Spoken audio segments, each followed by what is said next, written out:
And welcome everyone. We should be live. I'm here with one of the smartest people I know, Reasoned Answers, and one of the most insightful people I know, Thunderous One.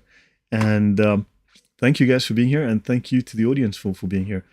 Please drop me a 1 in the comments to let me know that we actually have a live connection.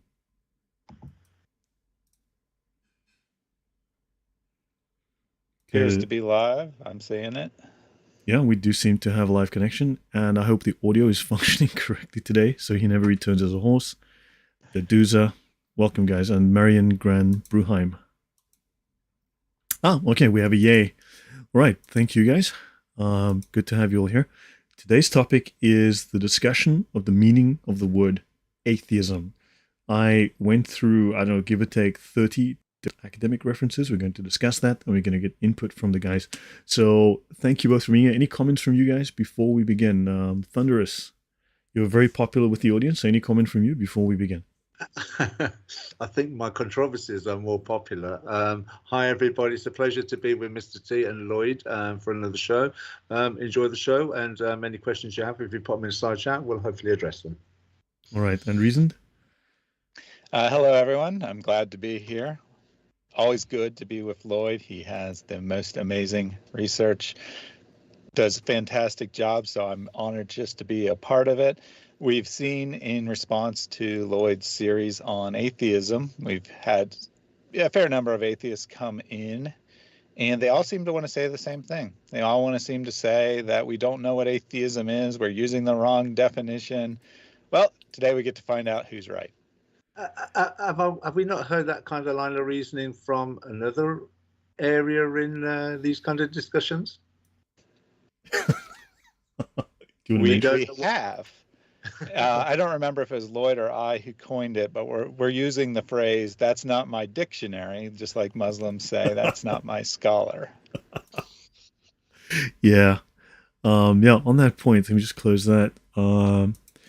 Yeah, on that point, here's something. Hold on, let's just swap screens. I'm just going to go to no camera for a second. This just came in a few minutes ago on Thaddeus's channel. Reasoned Answers, may I kindly suggest that you actually take a look at dictionaries. Communism is an atheist movement, sure, but that doesn't make atheists communists. And Reasoned Answers very kindly, very wryly says, may I kindly suggest that you actually take a look at dictionaries? Doing that today. He says, doing that today, right here. So that's quite funny, you know. Sorry, let me just get that. Yeah, he started off with the line that atheism is just the mere lack of belief. And I said, strange that atheists always want to redefine the term when all the dictionaries defined atheism as a positive position that there is no God. And then his reply was, may I suggest you actually take a look at the dictionaries? So here we are, taking a look at the dictionaries. We're going to be doing exactly that, yeah. Right, so I've got the slides open. And yeah, I've got us. So Krizar, is this pre-recorded or live stream? This is a live stream. So yeah, yeah, you're welcome to chat, and we will be responding, I guess, in real time to the chat. The Atheist Experience has every sign of the question is always saying, where's your evidence for God? You know, I've watched the Atheist Experience a few times, and those are the most smug people I've ever seen. It's incredible how insulated they are from anything outside. Look, a point perhaps I should make. The atheist worldview, a priori, by default, excludes anything that is supernatural, anything that is not physical. So basically, they've taken their telescopes, they've pointed their telescopes at the stars, they've looked for dolphins, they can't find any dolphins, and therefore dolphins do not exist, you bigots who believe in dolphins. You see? Because their telescopes don't see dolphins. Dolphins do not exist. There never have been dolphins, there never will be dolphins. And this is their worldview. So their worldview, by default, excludes anything outside of their worldview. How can that worldview be open to evidence for something outside of the worldview? These people are intellectual bigots and intellectual midgets. Your guys' thought on that? Yeah, I can't comment on that specific YouTube channel or whatever because I've never seen it. But my experience with atheism is that usually atheists are extremely arrogant and not particularly well educated. I would suggest that the average atheist probably has about the same intelligence and same education as an average theist, yet thinks that he's 10 levels above. Yeah, becoming an atheist adds 30 IQ points. Ask Brian Dolt. Everybody knows Brian Dolt, the famous atheist with such a wide variety of words in his vocabulary. It's just the way that it's been marketed. I mean, let's if we really analyze it, atheism has been marketed and branded whenever it's presented on television. If I can just give like my opinion on this. When you look at a discussion between a theist and an atheist, in my experience, when those discussions take place on, say, a TV show or a panel, what you have a very articulate, intelligent atheist, say Richard Dawkins or Neil deGrasse Tyson, or say a Brian Cox. These are atheists, they promote atheism. But when they're having, say, someone that believes in an idea or a theist on there, they tend to select something, fruit from the low-hanging fruit. So the person may not have English as their first language, or they may not be very articulate in presenting why they don't accept evolution or atheism and opt for intelligent design. And what happens is the audience are disconnected straight away, because what's happening there is academic gatekeeping. Okay, authoritative gatekeeping. So hiding behind the titles and positions is where the authority of atheism lies, and people think that by mentally aligning themselves with it, that somehow that flatters their ego. It's just a marketing strategy. Yeah, it should be noted in the late 1800s, and a group of atheists, materialists, literally took their secular humanist views and literally took over the academic establishment. They specifically exclude anything outside of the material.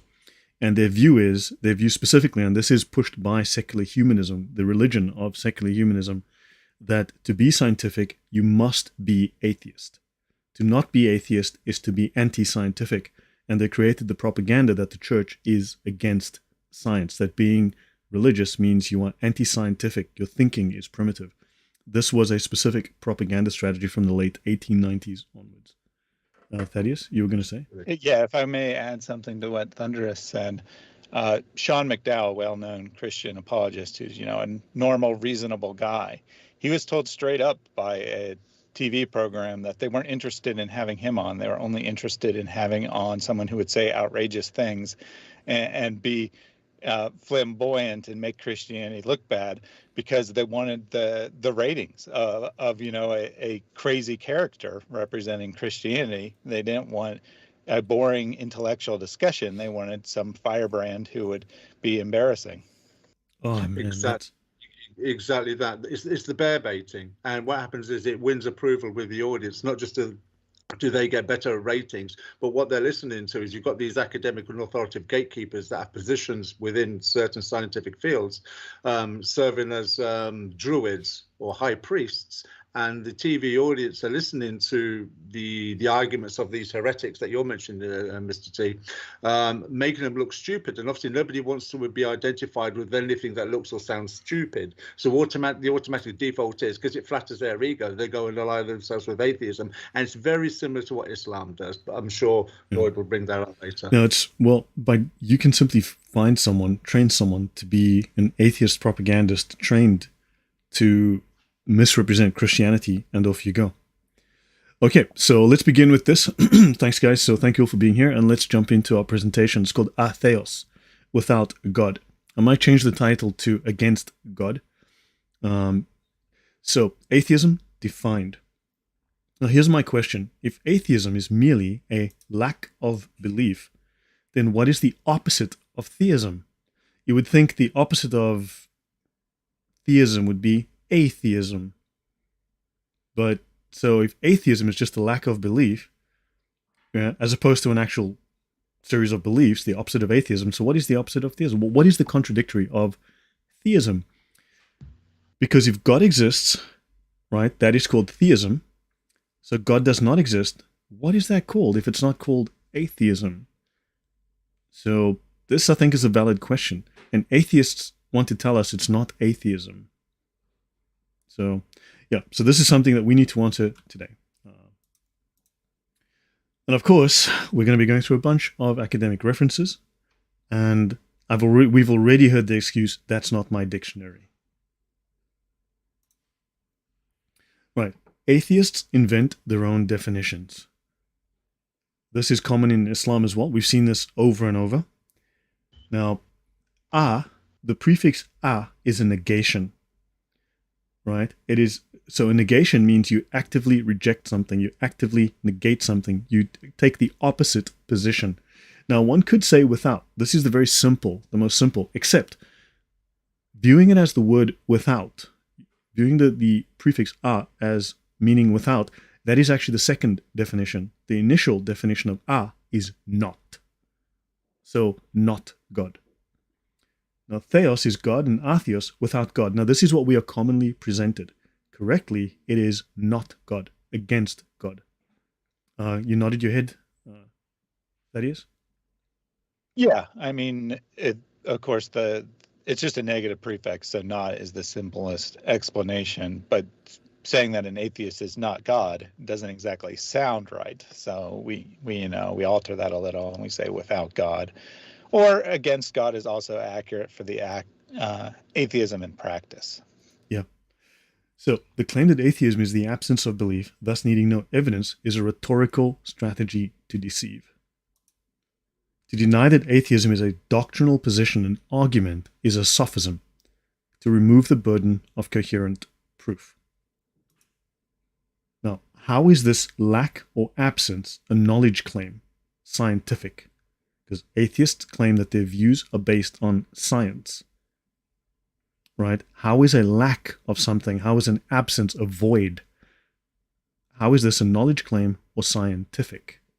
So, therefore, they cannot have any position, right? How is an absence of something scientific? Now, this definition is a clever yet very deceptive sophistry. I've got to fix my little typo there. Your guys' comments on that? Thunderous, I'll let you go. No, just I've got nothing to add on. It's very self-explanatory. Thunderous, Thaddeus, anything from you? No, I think that you explained it well. Right. So, typically to claim that there is no God is a knowledge claim. A lack of something is not a knowledge claim. It's an emotional feeling. It's fifis. Let's continue. Now, there are non-theists, and in fact, you can find this word used everywhere in academia, a non-theist, to describe someone who's not theistic. This is a very commonly used term. Here's just a few examples, 7 examples. So the term non-theist already exists to denote individuals who merely lack belief in God, as does the word agnostic. So we don't even have to use the word non-theist. We already have the word agnostic for that. Here's just a few examples, which I found: Atheist and Other Non-Theistic Perspectives, right? A Companion to Philosophy of Religion, 2nd edition.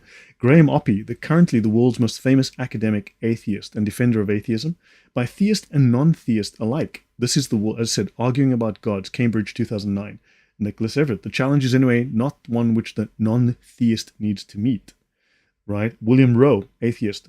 We theist and non-theist must each blah blah. Kevin Timper, most moral theorist, theist or non-theist. And the Oxford Handbook of Philosophical Theology, right? Blah blah. Persuasive to a non-theist. Jake Chandler and Probability and Philosophy of Religion, Oxford book, non-theist. So in other words, if you have a lack of belief, you're a non-theist. But atheists seem to be very, very, very interested in Christianity and destroying the idea of God. Your comments before I go on. Yeah, this is clearly a strange thing that atheists do. They are quite insistent on redefining the term when there are perfectly valid terms that they could use to describe as an atheist, as someone who has a positive position, a definite position that there is no God. If they want to just say we lack belief, they can say, I'm a non-theist, I'm agnostic. And often this is even worse, that atheists try to lump all people who are not Christians, so to speak, together. They call it the religious nuns. But a lot of people who say they don't believe in any particular religion believe in God, and atheists want to wrap it all up together to make their numbers look bigger. What other religion wants to inflate their numbers, I wonder? Oh, they wrap up all the not real Muslims into with the world's fastest. Yeah, yeah. They're not real Muslims. Yeah, but we're the world's biggest religion. Yeah, growing, blah, blah, blah. I would call Absolute Prophet a non-theist. He's not going after God, he's going after Allah. Yeah, I've actually heard him debate and discuss atheism, and I was not impressed. Absolutely, positively not impressed. But yeah, at least he's not directly antithetical. Right, so religious atheism. We've now introducing ourselves to a man called Ludwig Feuerbach, who died in 1872. What yesterday was still religion is no longer such today, because they at that point with the Enlightenment they were very, very busy trying to destroy Christianity specifically. And he says, and what today is atheism, tomorrow will be religion. That's Ludwig Feuerbach. So Marion says she's losing the sound. The sound is not stable. Testing, testing. Okay, this might be YouTube. Sorry, because Yeah, through Skype it's perfect. So I'm not quite sure what's going on. yeah, that may be a YouTube issue. I mean, let me continue. Right now, notice Friedrich Engels tells us that all the communists of 1845 were followers of Feuerbach. And this man wrote, "Man alone is our God." Now, recently we had an atheist come on the channel and state that he is a God. Because he's an atheist, he is the highest example of evolution. Therefore, he is a man become God. He said he is his own God. And we've seen this statement made by atheists. You are gods. Man alone is our God, our Father, our Judge, our Redeemer, our true home, our law, and our rule. The Alpha and the Omega of our life. Very Christian use of imagery and words there. And our political, moral, public, and domestic activities. So man alone is the be-all and end-all of their existence. There is no salvation save through the medium of man. So this is really just the replacement of Christian ideas with these atheistic ideas. Any comments from you guys? Well, for me, straight away, we look at the third point is Genesis 3 verses 1 to 5. You can be your own God was the argument that Satan presented to Eve. You'll be just like God, knowing good and bad. So in effect, you can judge for yourselves morally what is right and what is wrong. You may even make up your own laws as to what is right and wrong. So that for me is exactly, those who follow the biblical narrative will know that argument that's been going on for the past 6,000 years anyway. Yeah, exactly. So, yeah, but notice also that they speak of there's no salvation save through the medium of man, that man alone, man is everything. You see modern atheists saying exactly the same thing. Now they want to claim that they have nothing to do with socialism, nothing to do with communism, yet they ape literally the words of major communists. So, well, I don't know if this is going to be brought out in your discussion today, Lloyd, but they use the term moral there. Surely, if they're atheists, they are amoral because there's nothing beyond the material. So how do they define morality in an amoral universe? Very true, because if you reject that there is a transcendent divine lawgiver with transcendent divine moral law, then how do you derive your moral system if you've rejected the Bible, rejected Christianity, rejected Jesus, rejected God? Where do you get those ideas from? Well, it's called opinion. That is now, you made. Sorry, can I just add one more thought on that? Sure. You said that this guy had said that from evolution they'd reached their highest points, but in that line of reasoning, if you was to go with Darwinian evolution, how do you know you've reached the pinnacle? Surely you're still evolving. So you're only partway through the journey then. You don't know where the journey is going to end as far as Darwinian evolution is concerned. Yeah, well, I guess that might makes right. Right? Yeah, they're not primitives. So. Maybe all is transgender and actually they have maybe that's evolution. Actually, they have a definition because they believe that man started off as primitive, then he moved towards paganism, then he moved towards organized religion, then he abandons organized religion, he moves towards capitalist social structure, then he abandons capitalism, he moves towards socialism, and socialism is the glorious path that leads us to the final paradise, the final state of heaven, which is communism. So they are on the path of socialism to communism, so therefore they are the enlightened ones.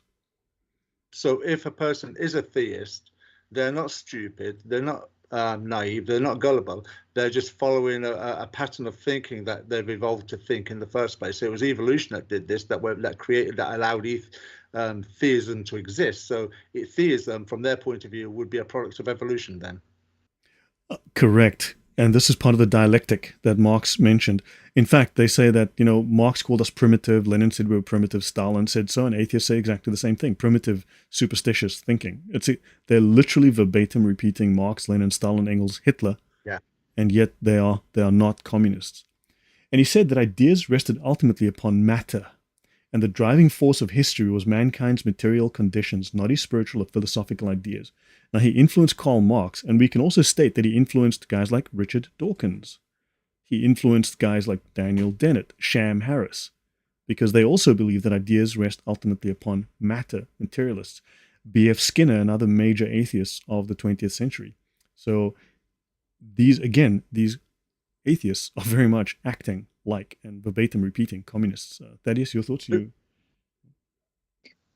Yeah, I mean, they technically have some different beliefs, but that comes down to the same basic principles. There is no God. All that there is matter, blind chance, however you want to phrase it. Going back to earlier when you asked about how they can have morals, well, atheists have lots of theories of moral laws. They generally all assume the intrinsic value of human beings, which is totally contradictory to their worldview, and thus they never really get off the ground in the first place. In the end, the only moral that an atheist has that is, not just a matter of opinion, is that whatever the greatest power in the world gives, that is what everyone must follow. Might makes right, as you put it. Yeah. And this is why they can't go beyond the point of matter in it, because when you start going beyond the point of matter, then you have to evoke some kind of theistic belief system because of objective moral laws. Now, one of the arguments is that Dawkins and Krauss, because I have that on my YouTube channel, it will go back a bit very soon, audience, and that is free will does not exist. Of course, we discussed that yesterday. We will be talking more about that as we go, but we discussed that last night on a stream. And Ken Johnston says that Matt Dillahunty, man, that is one smug human, one really smug human. Said he believes in a form of socialism and one world government. Now, he believes in Marxism and one world government because it's just, you just got to be nice about it, that's all. Now, Feuerbach tells us, in the consciousness of the infinite, the conscious subject has for his object the infinity of his own nature. See, you are the infinite universe. If man is to find contentment in God, he must find himself in God. And he wrote extensively on this, and what this means is that God is nothing else than human. God is the outward projection of a human's inward nature. You are God. So God is your inner nature expressed in the world. So you are doing godly things. And he says, a God who is not benevolent, compassion, not just, not wise, is no God. Qualities are not denoted as divine because of their godly association. The qualities themselves are divine. You are doing good in the world. So if you're burning down, I don't know, Washington, D.C. or, some city in the States to bring good into the world, that's because you are doing good. You're doing good for the sake of the future, right? So these qualities themselves are divine. You are making divine decisions because you are divine, therefore making God divine, indicating that humans are capable of understanding and applying meanings of divinity to religion, and not that religion makes a human divine. So you are divine. You are expressing divinity. This is very much a cloaked Gnostic idea, because with the Gnostics, pieces of the divine, right, the evil God supposedly attacked the good God, pieces of that evil fell into the world, and those shards are inside us as our souls, and so therefore we are divine. People who believe in love and light and all of that stuff, the New Age woo-woo stuff, this is very much the same idea. Any comments before I go on? Nope.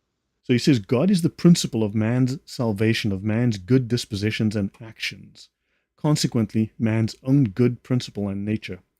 So you are, what you do is godly, because you are God. You can do no wrong, therefore. So this is hubris. This is hubris on a spectacular scale. So what you do is good. Your actions are good. And of course, if it's actions, well, I mean, there's also the Sharia that has a whole list of things that you need to do, to be like God. But then anyway. Now, let's have a look at some definitions. So we're going to go to Wikipedia, right? So we're going to look at the Enlightenment. Atheism was first used to describe a self-avowed belief. Now, self-avowed, we'll have a look at that in a moment. A self-avowed belief in late 18th century Europe. Now, atheists today want to claim, well, atheism goes back to the proud traditions of the Romans and the Greeks of the 2600 years ago, where the finest minds, nonsense, pagans, right? And also atheism had a very different meaning 2600 years ago. But, so understand, modern atheism only extends to the late 1700s, for the mid to late 1700s, specifically denoting disbelief in the monotheistic Abrahamic God. In other words, rejecting the Christian God. So atheism, as it started historically, is specifically a rejection by these Enlightenment thinkers in Europe of Christianity. In an even narrower sense, atheism is specifically the position that there are no deities. And again, you will see specifically that there is no Christian God. Now, the definition of self-avowed, that means openly acknowledged or declared by oneself as being such, asserted to be true or real, something you assert, a position you take. This is something that you claim, right? It is a knowledge claim, it is a truth claim, it is a position, it is a conclusion that you have reached on the basis of your reason, and you've now stated this to be true. And the first known use of the word self-avowed was 1819 in the meaning defined here above. Your thoughts, guys? Well, it's Wikipedia, so we can just throw that one out, and anyone could have just edited that. Maybe a theist went in there and edited that to say that atheism is the position that there is no deities. Maybe Martin Luther went in there and changed it. You never know. He could still be around today. You never know. Maybe the Dalai Lama did. Heck, who knows? No, but atheism, understand, modern atheism is a new phenomenon. It actually only dates to the mid to late 1700s. So atheism as we know it today is very, very new. It is not something that has a glorious, illustrious history going back to Rome, to Julius Caesar and Aristotle. All right, now. But before you move on, Yeah. I did want to point out that, according to the Wikipedia, which is probably accurate, I mean, it's almost always accurate, that atheism arose specifically to deny Christianity. Not surprising, considering when we look at atheists today, they say they're against all religion, but they really mean they're against Christianity. You never see them talking about, say, Buddhism, and they never point out the flaws of Buddhism. It's always about Christianity. In practice, atheism is really anti-Christian. It's not really anti-religion. Correct. No, correct. Yes, Thunderous, you want to I was just going to say, Mr. T really brings out a good point on that one, that it is, because when you look at the atheistic worldview, every tenet of theirs, particularly today, attacks the Bible directly, or one of the Christian moral codes that we have, or some kind of principle that is found in the Bible. They, as Mr. T said, they don't attack, say, Taoism, Shintoism, Buddhism, Sikhism, or Hinduism. And but the argument they may turn around and say, well, those religions aren't violent. But it kind of shows a level of ignorance that they have, because when you look at the Christian belief system, ours is not violent either. But it's a threat to you, because it's when you look at the moral code, it's the one that's written in your psyche. You mentioned a point earlier on, Lloyd, that atheism, this is sort of like from the late 17th century, and that kind of ties in with, sorry? Late 18th. Late 18th century. It kind of ties in with like the Renaissance that I brought out. The Enlightenment. Several weeks. Yeah. The Enlightenment, and how even before Erasmus Darwin, the theory of animals coming from some kind of goo in the ground had already started to come about in the 17th century. Yeah. So the tie-in and the parallel in the stream of time can be very well easily calibrated, because when you're talking about modern atheism, you can see that as science was moving forward, they've just tried to blend it and graft it in together. Correct. Yeah. So now, as you all know, There is the saying, nature adores a vacuum. Because atheism is just a lack of belief. It's this void, this emptiness, you know. Nature adores a vacuum. That's scientific, okay? Now, this is Paul-Henri Théry, or commonly known as Baron de Olbach. He was an 18th century advocate of atheism. So he advocated for people to have a lack of belief, you know. So he advocated for people not to think about bananas, to have a lack of belief about bananas. Right? Now, he advocated for a psychological state because atheists like to tell us, I don't have beliefs. I have a psychological state. I just have the psychological state of the lack of belief. You see, it's not a belief. It's just, my psychology, I don't have a belief. Right? So how do you advocate for a psychological state? How do you advocate? Because don't forget, atheism doesn't exist. Atheism is not a thing. It's not a belief. It's not a set of ideas. It's just a lack of belief psychologically. It doesn't exist. How do you advocate for something that does not exist? Thaddeus, you nodded your head. Yeah, I mean, good question. We have atheist YouTube channels. We have professional atheist speakers who make all their money going around giving talks about atheism. And apparently all they ever say on their YouTube channels and in their hour-long talks is, hello, everyone. Did you know that atheism is merely the lack of belief? Therefore, we have nothing else to say today. Thank you for attending our conference. Yeah, exactly. Now, understand that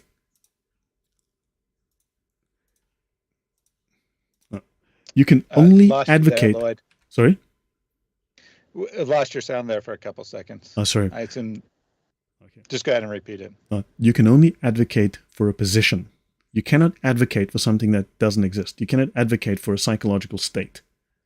Right? You can only advocate for a position. So maybe these weren't real atheists or something.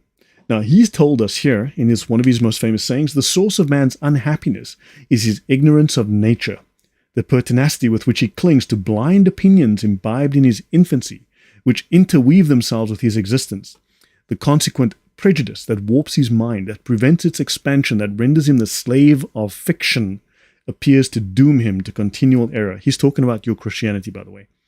Now, Marx said almost identical things. Worded differently, but Marx had exactly the same sentiment. Guess they weren't real socialists either. Sorry, yes? Dawkins said something very similar as well in a different way, saying that when you raise children, it's a form of child abuse to bring them up with a particular form of theism, because it prejudices their mind to the outside world. So he refers to this kind of stuff as a form of child abuse. Also with some of the religions that we know that have a constant threat of hell. And you know what? It's a very emotional argument. You can actually, as people who follow the biblical narrative, when you look at, say, Islam, as we often do, you can see why that people like Dawkins have an argument, because we nod our heads in the same way. That's a good argument to have, because Islam does do that to children, and it creates an adult with a prejudice in his mind that expands this into all of his worldviews.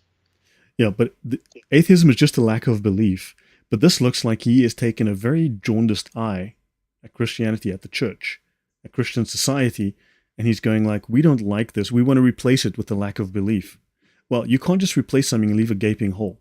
You're going to fill it with something. Now, before you move on, I wanted to ask you guys and the audience a question. You know, I'm sure everyone watching has been unhappy at times. Thinking back on the last time you were unhappy, was it because you had some ignorance of nature, or was it because something that some other human being did? Just throwing that out there. Because, you know, this fellow says that the source of man's unhappiness is his ignorance of nature. If we all just understood nature, then we would never be unhappy again. What nature is that referring to, Mr. T? Is that the one where the lion goes into a pride and he kills the alpha male lion, and then he kills all the alpha males, little puppy lions, the little cubs, and then he rapes all the female lionesses in that tribe? Is that the nature they're referring to, or cannibalism nature? Which nature are we looking at? Yeah, well, I think maybe that's his point, is that, you know, nature doesn't care about your feelings, so stop having them. Well, you know, maybe such people, you know, considering the length of time they've got in this mortal coil, maybe they should question if they've got more days behind them than ahead of them. And if they can reconcile that they've got more days behind them than ahead of them, then maybe they should do something better with their lives, because there's not a long time left. Okay, now we're going to talk about a guy called Jordan Sobel. This man was regarded as the most important academic defender of atheism prior to a man called Graham Oppy. So he's now obviously long since dead. And he was citing another scholar in a book called Logic and Theism, Arguments for and Against Beliefs in God, Jordan Howard Sobel, published by Cambridge University Press. This is a university textbook. And he says if one takes up the task of providing sound arguments for atheism, formidable difficulties arise. Interesting. This is the world's leading atheist academic of the time. It is much easier to punch holes in theistic arguments than to actually argue for the truth of atheism. This reminds me 100% of Abdulism. It is much easier to attack the Bible, to claim that Jesus didn't exist, to misrepresent Christian beliefs, than to actually defend the filth that is found within Islamic law, for instance. But it is much easier to punch holes in theistic arguments than to actually argue for the truth of atheism. And this is in Logic and Theism, Arguments for and Against Beliefs in God, page 401, Cambridge 2009. Before his death, Sobel was considered the leading philosophical defender of atheism prior to Graham Oppy. Note, he is describing what is called Aristic, in Islam called Hiyal. This is sophistry designed to attack a position and undermine it, not to find truth, but to destroy the opposition, destroy the argument. Yeah, I mean, that's some stark honesty there. And this is why atheists argue that atheism is just a lack of belief, because they don't want to have to defend their position, because they know that it's very difficult to do. It's very difficult to defend an atheist worldview. So instead, they just try to say, we're the default. If you can't 100% prove your belief according to my standards, then I'm right. And that's what the typical atheist does. And that's because the very few philosophical arguments for atheism are really weak.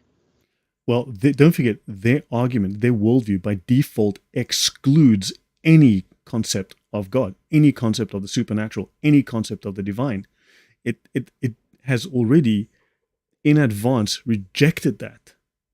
Like, remember, those telescopes looking at the stars that can't see the dolphins have already rejected the existence of oceans and dolphins. So they can't see it. So their telescopes don't look at oceans. Their telescopes looking upwards, not downwards. So this is simply just a game, a word game that they are playing. Yeah, very much what Dr. David Belinsky put in his book, The Devil's Delusion. And his argument is atheism is that anything's better than nothing, nothing is better than God. Correct. So guys, thank you for being here, guys. If you like the content, if you like the material, the research, the conversation, please do like, do share, do subscribe, and let everyone know about this so that we understand we're standing in very strong ground when we come from a theistic background. And I wouldn't say Islam is theistic in that sense. From a Christian background, atheism is, once you look at its history, it really falls apart very, very fast. So now, when the latter is undertaken, so when you try to defend atheism, he tells us, when the latter is undertaken, we find that the needs of and problems of the atheist are parallel to those of the theist. To impose the same argumentative restrictions upon the atheist is to show that the position is at least as inadequately defended as theism. Whatever the reasons for its widespread acceptance, atheism is no less a matter of faith than theism. So just thought I should point it out. This is from the leading academic atheist of the day. Your thoughts before I move on? Yeah, I mean, just to reiterate, some rare honesty here, that the atheist looks at the world or he looks at the arguments for his position and he says, yeah, they're really not that great. But those theist arguments aren't really that great either. So that really should lead him to a position of agnosticism, though. It really should lead him to a position where he says, we just can't tell because no one has any good arguments. Yeah. This Jordan's so bad. If he was alive now and he was having a discussion with, say, another atheist, it could be very much on a parallel with Mohijab and Yasser Qadi when he says there are holes in the narrative. We don't let this out to other people. This is not good, Aki. Academia will catch up, and they have no red line, and the theist doesn't have a red line. But you can see the parallel there. And the first thing that came to my mind was that. When you're talking to an atheist, it's very much like talking to a Muslim. The argument is, like I say, they're punching holes, but they're following a script. It's not a script that they themselves have thought. It's a script from the atheist propaganda machine, where they just repeat and regurgitate, rinse and repeat the same arguments. Right. So, opposing views. Now, theism, as classically defined throughout history, right, and atheism are contradictories, such that if theism is true, then atheism is false, and vice versa. This has always been the case. So as we learn from both academia and from history, atheism is defined in terms of theism as its opposing view, its contradictory, its opposite view. Welcome, Nicholas. Thank you very much for stopping in. The Swedish contingent checking in. Welcome. These terms are about a doctrinal position on God's existence, and not about a person's psychological state. You can find any number of comments within academia stating exactly what I'm saying here. Now, this lack of belief is a conclusion. No sensible person reaches a conclusion without basing it on a foundation of what they believe to be true. It's not just a lack of belief. You've come to that conclusion. Jean-Paul Sartre said, "If I do not choose, that is still a choice." So I guess he was a dumb Enlightenment thinker. I guess, well, the atheists are going to go, well, Sartre did live 200 years ago. You can't be very smart. Now, in the same way, if I don't believe something exists, then I still have to believe that the non-existence of that thing is the truth. In other words, it's still a belief. They're simply playing a sophist word game with you. Now, let's have a look at the Oxford Dictionary. Why is it called the Oxford Dictionary? Because somehow it doesn't exactly take the standard internet atheist position on what atheism means. Because we're told by atheists every day, just like Abdul's, what the Quran actually says, or what the tafsir says, or whatever. We have to believe them, not their scholars. We have to believe the atheist, not the scholars. So the Oxford Dictionary is in denial, and it tells us atheism, noun, right? Forms 1500s, all right? In current use, and it tells us here, disbelief in or denial of the existence of a God. So the atheists that are denying God are clearly doing it wrong. They don't just have a lack of belief. Those are not real atheists. Also, disregard of duty to God, a godlessness, practical atheism. So disregard of duty to God, a disregard of the moral law. Now, the word denial, it's important to define the word denial, to deny, an assertion that an allegation is false, according to Merriam-Webster. So if they deny God, they are asserting, they're making a truth claim. They are asserting that they have evidence for a position, for an argument. So if you have an argument, then you have a position. A statement that something is not true or does not exist. That's the Cambridge Dictionary. So this is not just a lack of belief. These are truth claims. These are knowledge claims. These are arguments that you are making. And there's an older word, this etheal, okay, which is just atheistic. It's obsolete version, but it says here without God and also denying God. Your guys on that? Yeah, the distinction between disbelief and lack of belief is very important there, and you nailed it by looking at the definition for deny. Disbelief is to say something is false. Lack of belief is to say, I don't have an opinion. Atheists have a lot of opinions. A lot of opinions. We've all heard them. We've all heard them go off on their opinions. It's like people who do CrossFit and people who are vegans, just give them a couple of seconds. They're going to tell you. Right? No offense to people who do CrossFit and people who are vegans, but just stop telling us. Okay, now, sophists and sophistry, and a man called Protagoras. Right, let's have a look at the word sophistry in the Merriam-Webster dictionary. Sophistry, subtly deceptive reasoning or argumentation. First known use, 14th century in English. Right, subtly deceptive reasoning or argumentation. Atheism is built on sophistry. Now, the sophists were ancient Greek teachers of rhetoric and philosophy prominent in the 5th century BC. These philosophers were considered adroit in their reasoning, but later philosophers, particularly Plato, Aristotle as well, described them as sham philosophers, out for money, willing to say anything to win an argument. Eventually, being called a sophist was a slur, was a bad word. Sophist, from Greek sophistes, wise man or expert, sophisticated, earned a negative connotation as a captious or fallacious reasoner.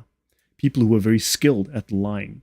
Sophistry is reasoning that seems plausible on a superficial level but is unsound or used to deceive. Aristotle, Plato, and others. Now, Plato has a lot of guilt here as well, though. But these people simply say that these people are teaching people to lie for money. And in Islam, it's called hiyal. Your guys' thoughts? The first thing that came to my mind with this is that the Apostle Paul warned us to turn away from the falsely called knowledge. I forget which book it's in, Galatians or Colossians, but with the Paul warned us against this falsely called knowledge, where it flatters the ego, but it's actually set out to deceive people away from theism. Yeah, it's in Timothy, correct? I would just say that last definition there is a perfect description of atheism, reasoning that seems plausible on a superficial level, and they never want to go beyond that, but is unsound or used to deceive. Atheism has a lot of problems when you dig into it, when you really examine it philosophically at a high level, as the professional philosophers have pointed out who happen to be atheists, say, our position doesn't really hold up very well. So I think that definition is just kind of like a perfect description of atheism, even though it says sophistry right there. It really is a description of exactly what atheists do. Well, we can actually... Sorry, go on, Thunders. I was going to say that's because the arguments are all emotional and not logical. That's why it's sophistry. Because if there was any credibility and it was logical, then you wouldn't need any point of sophistry, would you? You just tell the truth. Yeah. But because your premise is based on a lie, all you could ever do is lie to defend it. Hence why it's sophistry. As we will learn going through in the future in this and other episodes, we will learn that the philosophy of atheism. Remember, atheism is a late 18th century philosophy, right? So it's about 250 years old, give or take. So it's a late 18th century philosophy, and you will learn that the arguments, the ideas, the worldview, the rationale that is put forward by these Enlightenment atheists, by these communist atheists, by modern atheists like Richard Dawkins and Sham Harris, these are just repetitions, rephrasings of ideas from 6th century BC Greece and Rome, from 6th, 4th, and 5th century BC Rome. These are pagan ideas. These are quite literally pagan ideas that are simply just recycled and regurgitated.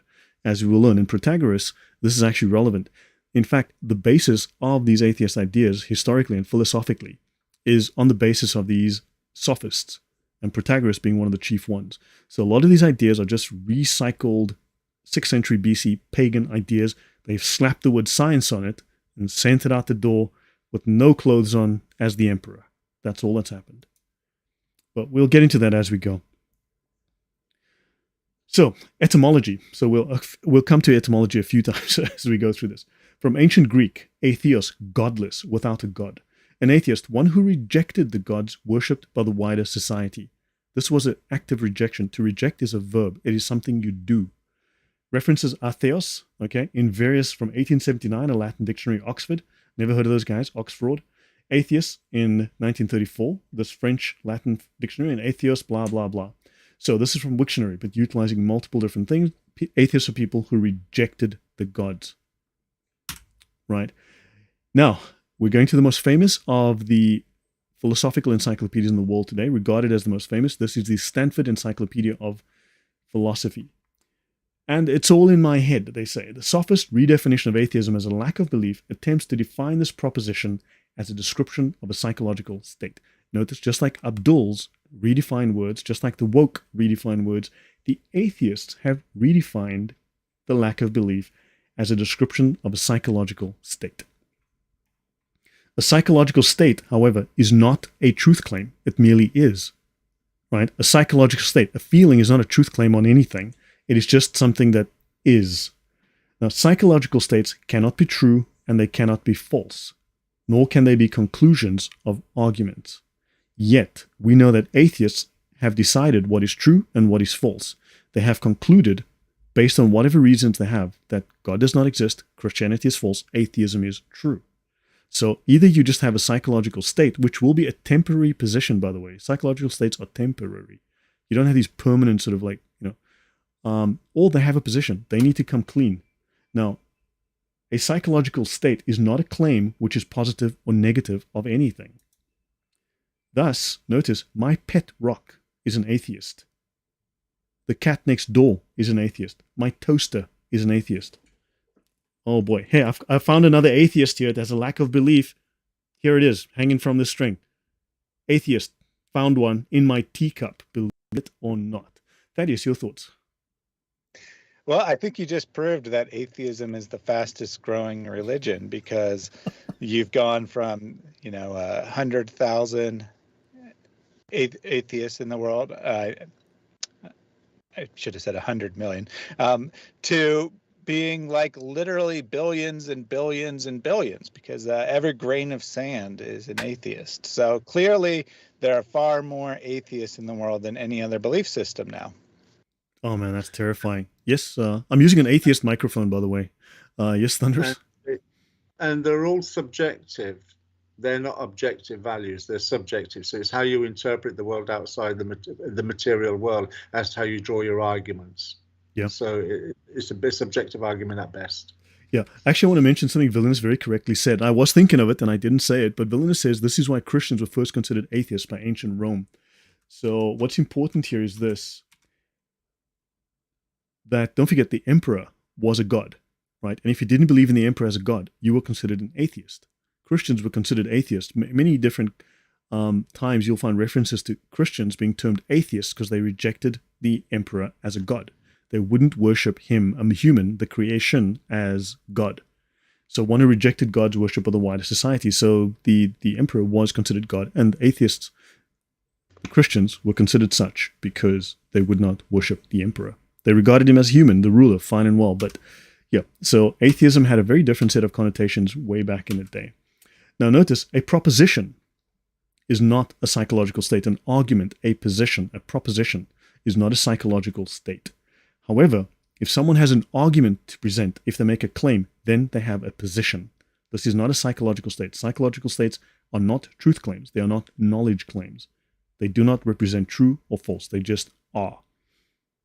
So, and yeah, I'll just move on. If you guys have any comments, let me know. Now, a contradiction. Let's have a look at Stanford Encyclopedia of Philosophy. We'll continue. Atheism, it says, is a direct answer to one of the most important metaphysical questions in the philosophy of religion, namely, does God exist? Theism says yes. Atheism says no. So there are only two direct answers to this question. Yes, which is theism, and no, which is atheism. And they call this in the metaphysical sense, not in the fifis. Okay? So this has been the standard position for hundreds of years. It is also natural to define atheism in terms of theism. So atheism is defined in terms of, it's a reaction to, it is the negation of, the opposite of. It follows that it is best for philosophers to understand the in atheism or atheism as negation instead of absence, as not instead of without. In other words, to take atheism to be the contradictory of theism. Your comments, guys? Well, this is it, isn't it? You know, when the atheist is, to use another guy's phrase, not only do I have to teach you what I believe because you don't know what I believe, but I have to teach you what you believe because you're equally clueless on what you believe as well. So atheism is just a standpoint. I don't believe in a God, but they take as atheism, there is no God, as a categorical direct statement. Yet they don't even understand what the terms are. Yeah, correct. Fair enough. Now the prefix, now I'm going to the online etymology dictionary. You know what's crazy? When on Al-Fadi's channel, I'm doing my episodes now after like 7 months or something. He finally releases these things on his channel, right? And I'm reading literally out of the Sharia manuals or of the manuals of major scholars of Islam. And they'll tell me, you're lying, you're making things up, you're interpreting things. No, I'm literally reading what it says on the page. I didn't make anything up. I'm reading what it says. There's no need to interpret it. That's what it says. And yeah, I mean, I'm just waiting for these guys to go, well, you misinterpreted that. Like, no, I didn't misinterpret. I just read what it says. And your argument was Stanford University, right? So now, is a prefix meaning not. or without. Notice they put not first, without second, from Greek a, meaning not. The alpha privative, from the root ne, meaning not. Also the source of English un. Also partly nativized as a prefix of negation, asexual. That means you, is this the absence of, or is this not sexual? Amoral, not moral. Agnostic. See, we already have a good word for someone who is not a theist, agnostic. An atheist is someone who is directly anti-theistic, specifically anti-Christian. The ancient alpha privatum, denoting want or absence. Now, this is at the end here, but notice the number of times the word not appears. 3 times, 4 times.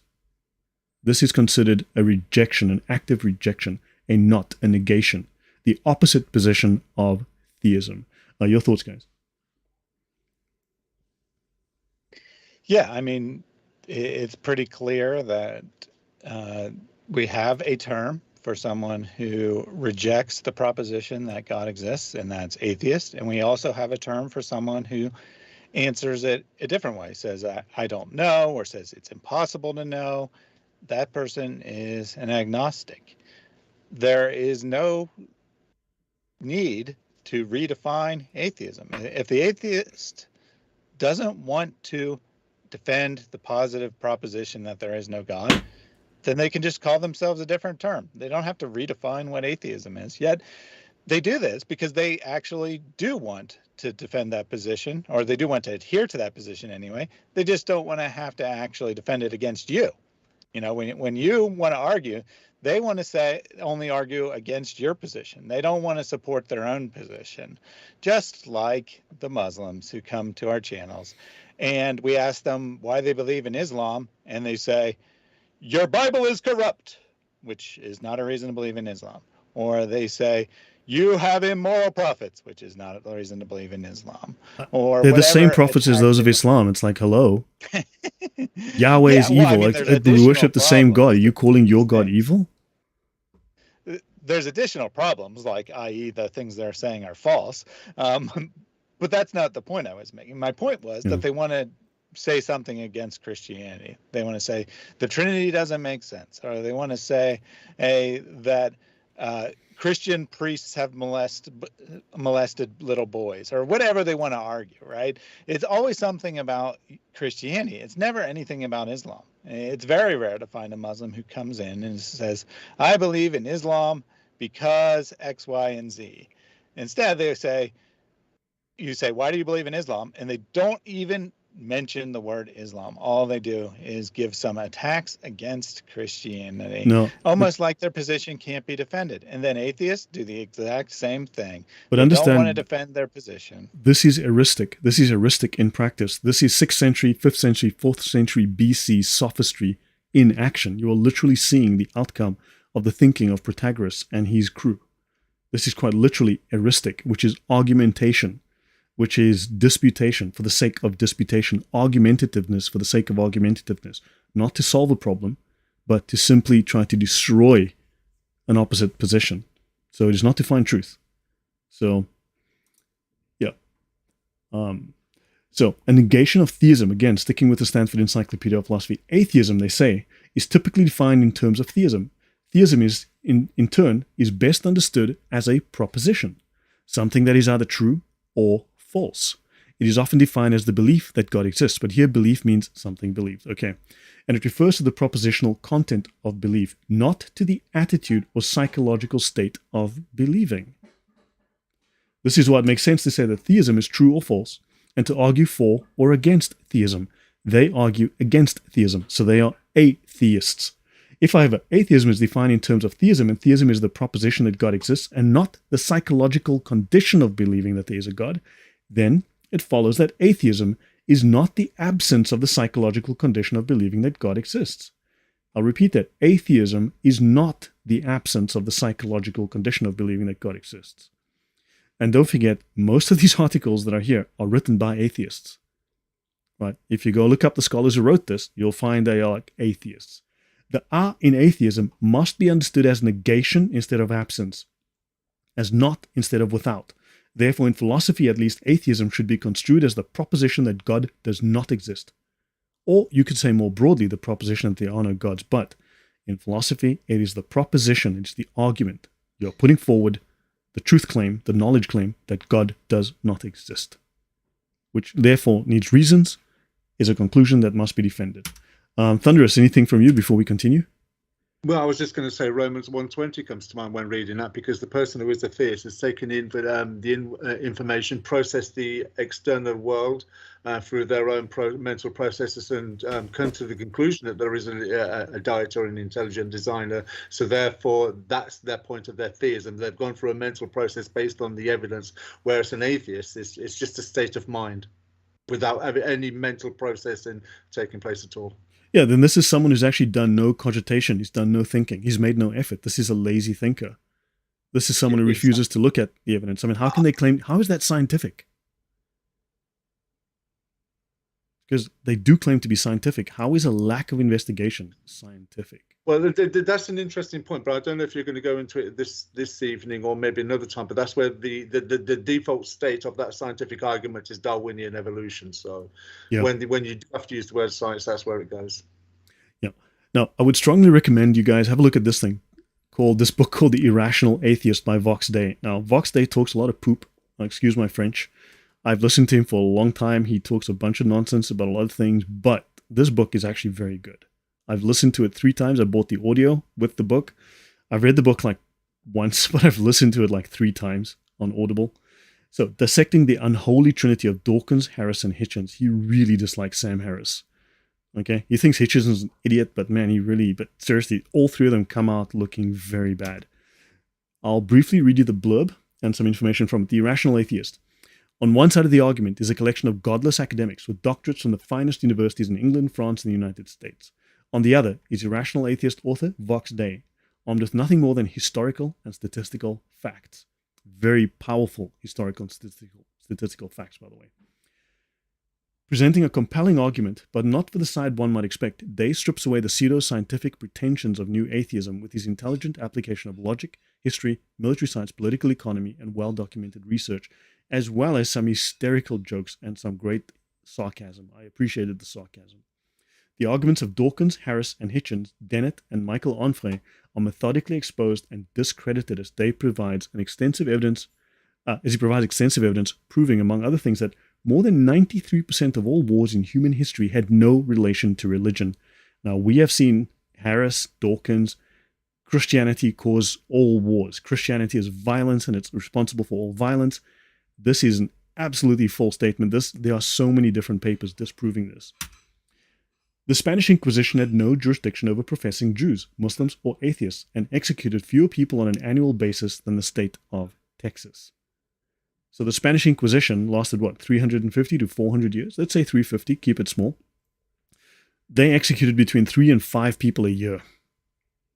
This was a slaughter, a genocide, and the church did not do this. This was a state-sanctioned action. This was done by the state.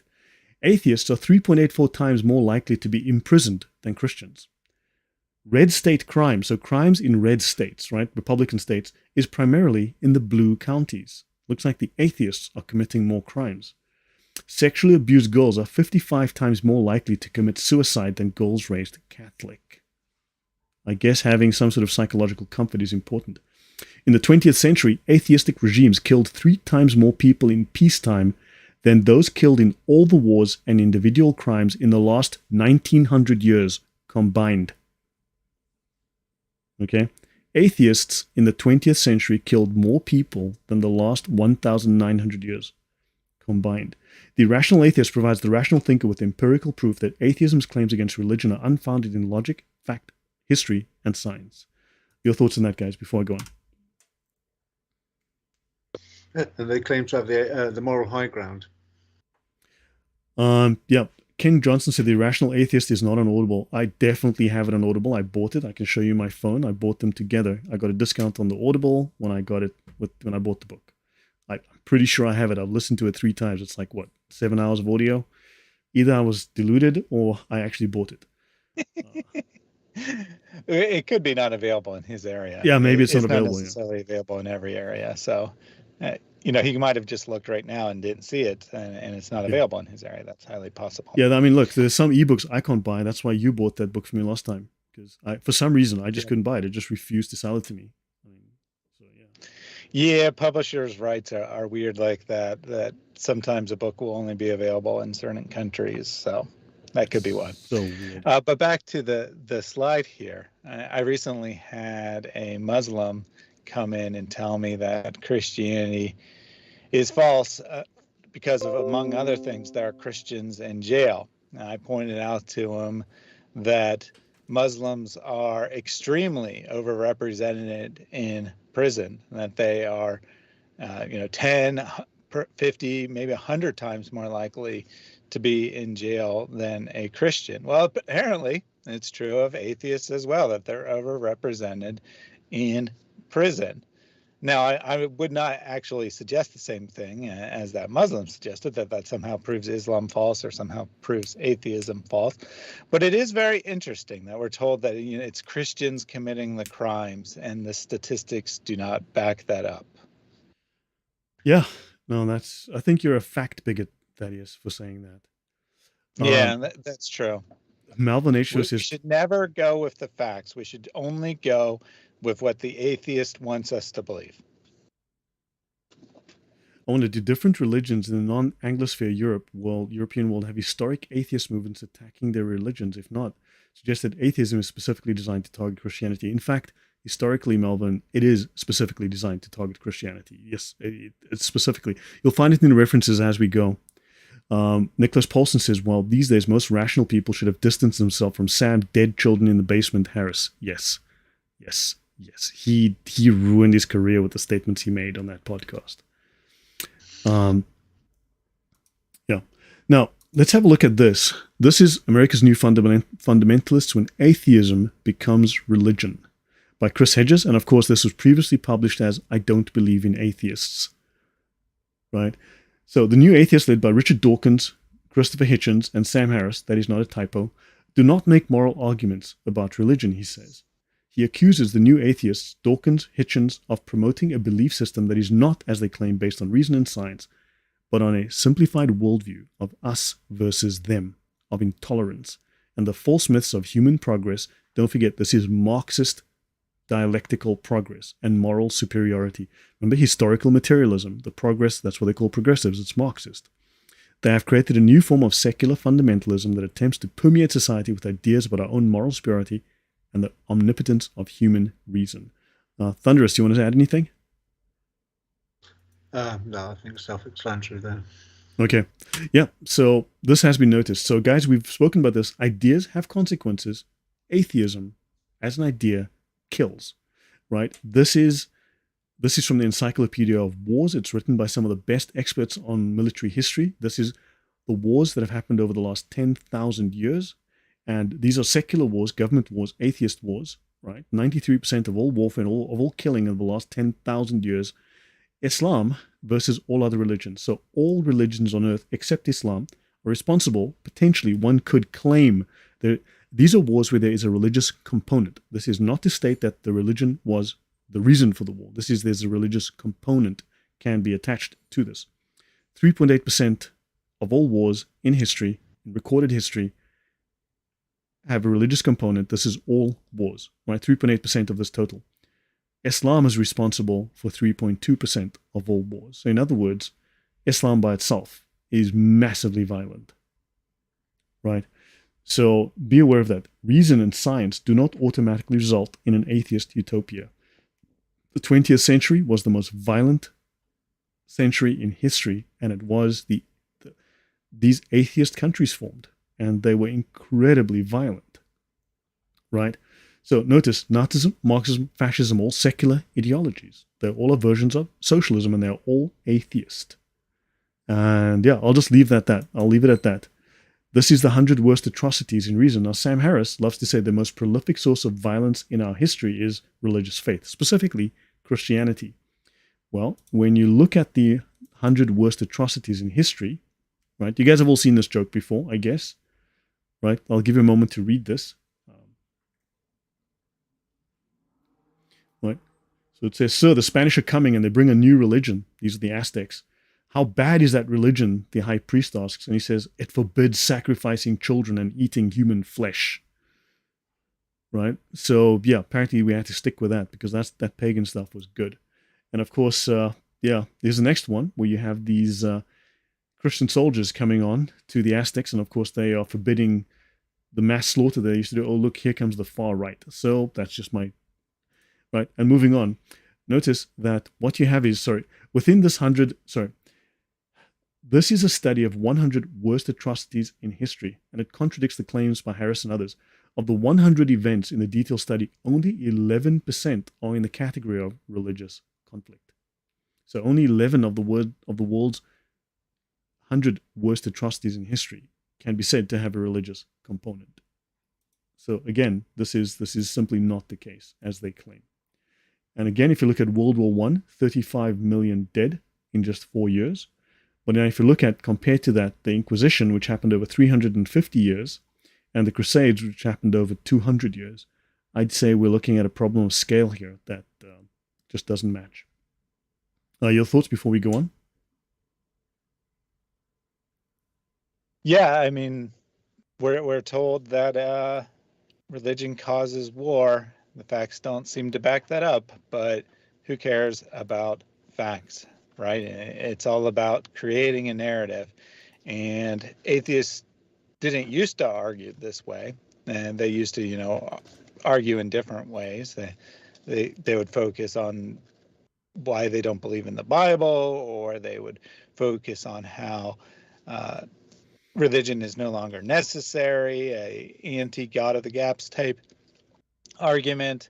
Nowadays, they usually argue not that religion is false, not that Christianity is false. They argue that it's horrific, that it causes violence, that it has immoral teachings and so forth, because they found that to be more effective at convincing people who don't, actually investigate things for themselves. So forget about what the facts are. Just use whatever's most effective argument for people who don't bother to look things up. And what sounds worse? That there are contradictions in the Bible, or that Christians kill people. Obviously, the second one sounds worse, so that's what they go to. I agree. Yeah. Thunderous, anything from you? But two things. Yeah. Well, first thing is this is very typical of atheists, because it falls into the same mindset as Muslims, and it's what David Wood says. The 99 versus the 1, whereas the 99% would sit there and repeat and rehash the same things that the atheist druids would say, rinse and repeat, religion causes wars, whereas the atheist sitting there in the audience doesn't do any research to see if there's any truth in the statement. So the atheist mindset is very much similar to the Muslim mindset. Correct. They're both sophists.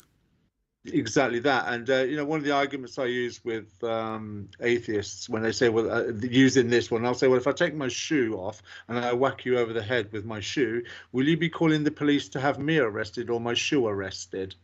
And more often than not, they'll turn around and say, well, obviously we're going to get you arrested. And I'll say, well, can you show me in the Bible where it says that religion causes war, that religion has, or that Christianity has anything to do with war? Your argument is flawed, and all you're doing is a rinse and repeat of the atheist argument that you listened to last night on YouTube, which is pretty much the problem now, because Google, Wikipedia, and YouTube and these platforms have become verbs. It's what you do. So atheists and Muslims now falling into that mindset, because I've got this presupposition that there is no God. I need to go out there and find arguments that if like reaffirm my position, and then I'll just rinse and repeat those arguments with any theists that I come across. And this is where we are now. Let me just fix up my slide here. I just realized that, oh man, because I'm slightly cutting off the bottom of the slide, but that's fine. So, okay, yeah, I think we can end off here tonight. I don't want to go too long, unless you'd like to go a little longer, but we're at an hour, 20 minutes. Actually, we're at an hour 15, so how long shall we go for, guys? Up to you. I'm happy to stop here, to be fair. Okay, yeah, no, so let's go a couple of minutes. So, Carl Sagan. This is a good place to maybe end it. So now we have a man called Carl Sagan.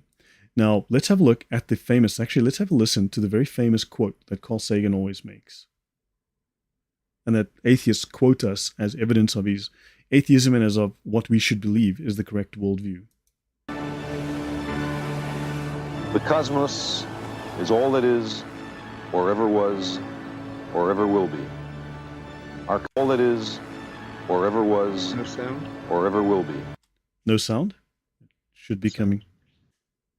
It should be coming through. So what he says is the cosmos, you might remember this from the movie, from the series, documentary, The Cosmos, or Cosmos, from many, many years ago. He says, the cosmos is all that is, all that was, and all that will be. So the cosmos is all that is, all that was, and all that will be. So he's here taking a dig at the idea that God is eternal. He's saying that only the cosmos is eternal. And the term cosmos, if we look into the etymology of the word cosmos, it actually is, it's on a slightly different level than the word logos. The cosmos is the world. It not only means the universe, it also means the world, the material world, the world of the material, which is exactly the atheist, secular, humanist view. So he utilized the word cosmos here very, very specifically to push a particular materialist worldview. And while we are told that the cosmos is all that is, all that was, all that ever will be, that there's nothing but matter, and matter is everything, everything is mechanical, this is the quote that I discovered recently. An atheist is someone who is certain that God does not exist, someone who has compelling evidence against the existence of God. I know of no such compelling evidence. Because God can be relegated to remote times and places and to ultimate causes, we would have to know a great deal more about the universe than we do know to be sure that no such God exists. Now, am I supposed to listen to random internet troll 45, or should I perhaps listen to Carl Sagan? Your guys' thoughts to end off with, yeah? Well, clearly, Sagan would put himself in the category of agnostic. He might even put himself in what is commonly called a hard agnostic, where they say it's impossible to know whether there is a God or not. Yet, as pointed out earlier, atheists want to just take everyone who's kind of sort of in agreement and throw them all together to increase their numbers and make themselves look more important. Very interesting for a system that is just the psychological state of no belief. They seem to want to advocate, they seem to want to have political power, they seem to want to assert they have large numbers, which makes no sense if it's just a psychological state. Yeah. Thunderous, last thought from yourself? Yeah, I think he's just edging his bets there. Romans 1:20 is quite clear. It tells off with Romans 1:20 so that his invisible qualities are inexcusable. There is no excuse to make a statement like this, whether you're looking using a microscope or a telescope. The evidence for an intelligent designer is profound. As the scripture says, is inexcusable.